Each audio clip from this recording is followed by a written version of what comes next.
নমস্কার আমার আপনজনেরা, রুদ্রবার্তে আপনাদের সকলকে স্বাগত জানাই। আমি রুদ্রপ্রসাদ ব্যানার্জি। আমরা মানে আপনি আমি আপনার আমার মতো সাধারণ সনাতনীরা যারা স্বপ্ন দেখেছিলাম এই বাংলা একদিন বদল হবে, গেরুয়া হবে এই বাংলা, সেই স্বপ্ন যখন পূরণ হয়ে গেছে তখন আমাদের মনের মধ্যে কোথাও যেন একটা উকি মারছিল যে এই যে সরকার এলো, যে সরকারের মুখ্যমন্ত্রী হলেন আমাদের সকলের প্রিয় শুভেন্দু অধিকারী, তিনি কি যে কথাগুলো বলতেন নির্বাচনের আগে, মানে 2021 নির্বাচনের পর থেকে যে কথাগুলো বলে বলে তিনি আজকে গোটা বাংলার মানুষকে একত্রিত করতে পেরেছিলেন, মানে হিন্দুদের একত্রিত করতে পেরেছিলেন, সেই কথাগুলো কি তার মুখে আর প্রতিধ্বনিত হবে? তিনি কি অন্যান্য যে সমস্ত মুখ্যমন্ত্রী আমরা দেখতাম বা যা দেখে এসছি এতকাল সেই রকমই হবেন? মানে গড্ডালিকা প্রবাহে কি গা মেলাবেন? এই সমস্ত প্রশ্ন আপনার আমার সবার মনের মধ্যে ছিল, তাই না?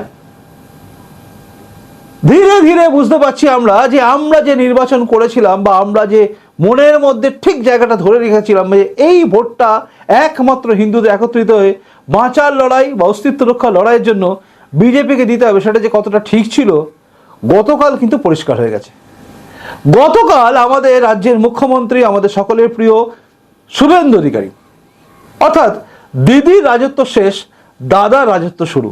সেই দাদা শুভেন্দু অধিকারী তিনি যে বক্তব্যগুলো রেখেছেন কার্যত বুঝিয়ে দিচ্ছে যে তিনি বা তারই সরকার আগামী দিনে ঠিক কোন পদক্ষেপ নিতে চলেছেন। কোথাও কোনো কাটছাঁট নেই, সোজা সাপটা কথা বলে যেভাবে শুভেন্দু অধিকারী উঠে এসছেন, মানে বিরোধী দলনেতা থাকাকালীন যেভাবে বিজেপিকে একত্রিত করেছেন, হিন্দুদের ইউনাইটেড করেছিলেন, তার কণ্ঠে কিন্তু এখনো সেই একই জিনিস প্রতিধ্বনিত হচ্ছে। তার কণ্ঠে যে কথাগুলো আমরা আগে শুনেছিলাম এখন দেখছি সেটাই রয়েছে, মানে বাংলাদেশে অনুপ্রবেশকারী। আমরা যাদের নিয়ে খুব চিন্তিত, কারণ এই সমস্যাটা শুধু রাজ্যের নয়, গোটা দেশের কাছে একটা বিরাট বড় সমস্যা ছিল এই বাংলাদেশে অনুপ্রবেশকারী, যারা ল্যান্ড জেহাদ, লাভ জেহাদ, ভূমি জেহাদ, যারা যা যা যা যা আছে সব কিছু করেছিল এরা, এবং করে আমাদের দেশটাকে একদম কি বলবো, সে উই পোকার মতো দেশটাকে পুরো নষ্ট করে দিচ্ছিল। তা সেই জায়গাটায় দাঁড়িয়ে আমরা ভেবেছিলাম যে কি হবে, কিন্তু মুখ্যমন্ত্রী যা বোঝালেন একবার শুনুন। क्या क्या किया हम लोग? एक सरकार का प्राथमिकता होता है, पहले दिन आकर हम लोग देश की सुरक्षा के लिए बॉर्डर में बीएसएफ को लैंड देना चालू कर दिया। बांग्लादेश से आया हुआ इलीगल इन्फ्लेटेटर्स, पहले सीपीएम और तृणमूल क्या करता था, पकड़ता था कुछ छोटा छोटा, कुछ लोग को तो पकड़ना ही मुश्किल था। वो लोग तो बोलता है ये हमारी सरकार क्यों हम लोग को पकड़ रहा है, पुलिस को डराता যে আমি হেলমেট কেন পরবো জানো আমার সরকার আছে, আমি টোল ট্যাক্স কেন দেবো জানো আমার সরকার আছে, তোমাকে ট্রান্সফার করে দেবো। ये मेंटल अपना माइंडसेट था, चलता था इस तरह। इसलिए कानून था, लागू नहीं किया। भारत की फूड, भारत की कपड़ा, भारत की मेडिसिन, ये हमारी जो घुसपैठिया है, इलीगल घुसपैठिया, नॉट शरणार्थी, जो अपने धर्म बचाने के लिए बांग्लादेश छोड़ के यहां आ रहा है हिंदू, उसको सीएए के अंदर मोदी जी ने प्रोटेक्शन देने का काम किया। और जो इलीगल इन्फिल्ट्रेटर्स है वो घुसपैठिया है, उसको पीछे खाना, कपड़ा, मेडिसिन के लिए क्यों रुपया खर्च करूंगा हम लोग। इसलिए मैं तुरंत कानून लागू किया, जेल में मत भेजो, 2 साल रहेगा, खाना खाएगा, मत भेजो, सीधा उठाओ, बीएसएफ का हाथ में दे दो, पूरा भगाओ, जाओ। रूट तो उनको पता ही है कहां से आया है, कहां से निकलना है। दे नोच, एंट्री किया है, एग्जिट भी कर लो आराम से। 12 होल्डिंग स्टेशन लगा दिया, 10,000 को ऑफिशियली निकल दिया, नॉन ऑफिशियली कितना लोग निकल गया मुझे पता नहीं है। टीवी में आता था हाकिमपुर से निकल रहा है, जा रहा है, बोल रहा है 3 बार ভোট দিয়েছি, লক্ষ্মীর ভান্ডার পাচ্ছি। এই সরকার আমাদের রাখতে দেবে না বলছে, তাই পালিয়ে যাচ্ছে। আরে সরকার রাখতে পারে না, অভারতীয়কে কেন রাখবো? We are true patriotic people, রাষ্ট্রবাদী পিপল। राष्ट्र सर्वोपरि, अंदर आकर लाभ जिहाद, लैंड जिहाद, धर्म जिहाद, वोट जिहाद, बेटी बहन को उठा के ले जा रहा है, ये सब नहीं चलेगा। बंद करने का काम हम लोग शुरू किया, 12 होल्डिंग स्टेशन और भगाने का काम। শুনেছেন? অর্থাৎ পরিষ্কার একদম, কোথাও কোনো ফাঁক ফোকর নেই। ওই যে আবার ধরবো, অ্যারেস্ট করে রাখবো, রেখে দেবো, বেশ কিছু খরচা হবে, এতেও তিনি নেই। মানে যা বলেছিলেন সেই কথাগুলো কিন্তু তিনি ক্রমাগত বলে চলেছেন। মানে আগামী দিনে সরকার কিন্তু সেইগুলোই করবে। আর সরকারের যে আইনগুলো আসছে, যেমন গুন্ডা দমন আইন, যে বিল এসছে, সেই আইন প্রসঙ্গে কি বলছেন একবার শুনুন।